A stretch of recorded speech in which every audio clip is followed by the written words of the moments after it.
get to cooking here on the Family Cooking Spot.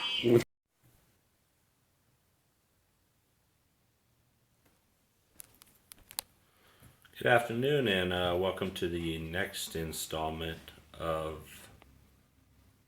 Dave's Cooking Adventures or whatever. I haven't really come up with a good name yet, so if you have any suggestions, just let me know. What I'm going to do now is I'm going to make some apple crisp. Now for the apple crisp, as you can see, I got 5 different types of apples laid out here. I like using the different types of apples. I like to use some sweet, some semi-sweet, and some tart ones, just to get different flavor throughout. Make sure when you pick out your apples that you pick out apples that are suitable for baking. Apples like your Red Delicious and things like that, they're too soft and they're just going to fall apart and get real mushy in the oven. So first thing we're going to do is we will peel and core 8 cups of these apples.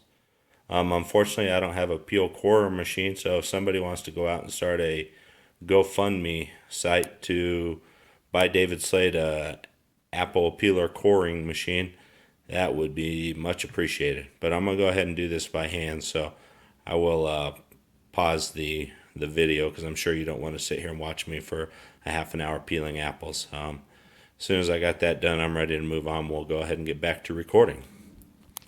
Welcome back to the show. So now I have my apples cored, peeled, cut up, and then what I'm going to do now is I'm going to need 2 tablespoons of lemon juice, and then I'm going to need 4 tablespoons of sugar.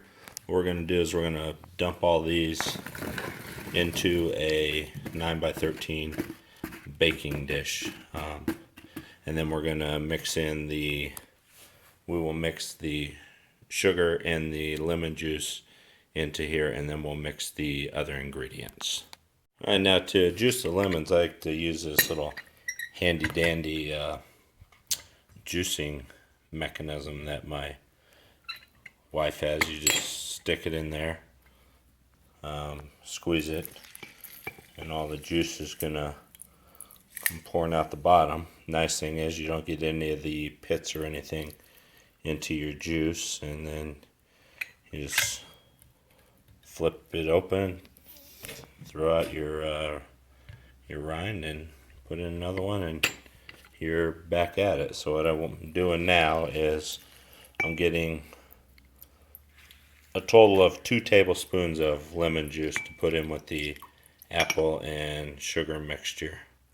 It's really gonna vary on how many lemons you need to use, based on the size of them and how juicy they are and things like that. So once you get it all into your cup or bowl or whatever you're using, go ahead and just pour it into your tablespoon and pour it in. Once you get that done, we're going to pour it in here and mix together the sugar and apple and lemon juice, and we'll set it aside, and then we're going to mix up the rest of the ingredients.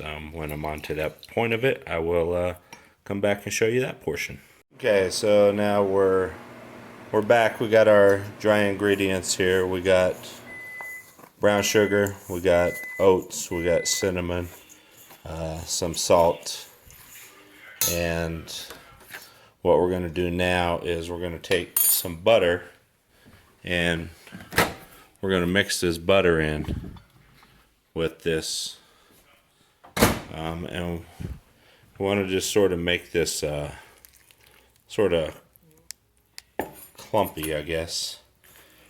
And then what this is going to do is it's going to go over that mixture we had earlier with the apples and lemons and sugar mixed together. Then what you do is you're ready to throw it in the oven. You put this in there at 375 degrees for about 30 to 35 minutes, until the apples have cooked and they're soft.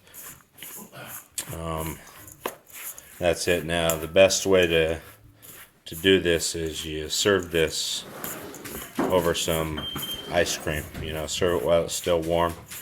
Put it with some vanilla ice cream or something delicious. This will make about 2 servings. One for me for tonight, one for me for tomorrow morning. So, Selfish. with about 3 gallons of ice cream with it.